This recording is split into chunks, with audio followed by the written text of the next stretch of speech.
ঠিক আছে দাদা, তাহলে নে জাল ফেল, মাছ ধর। হ্যাঁ এই জাল ফেল, জাল ফেল।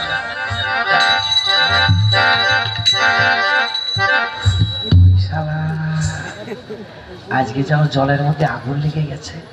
দারুণ সুন্দরী একটি মেয়ে তো, এই মেয়েটাকে আমার বিয়ে করতে হবে। কিন্তু যদি আমার ভাই থাকে তাহলে গন্ডগোল হয়ে যাবে। ভাইকে ঘরে পাঠিয়ে দিই। এ ভাই, ভাই দাদা, শোন ভাই, তুই ঘরে চলে যা। তুই ছোট মানুষ তো, তোর ঠান্ডা ফান্ডা লেগে যাবে, বুঝেছিস? ঘরে চলে যা। শালা ব্যাপারটা কেমন হইল? অন্যদিন আমাকে জলে নামিয়ে দিয়ে ও উপরে বসে থাকে, আর আজকে বলছি কিনা আমার ঠান্ডা লেগে যাবে। শালা নিশ্চয়ই কোথাও কিছু দেখেছে। আমি সব দিকে ঘুরে ঘুরে দেখবো।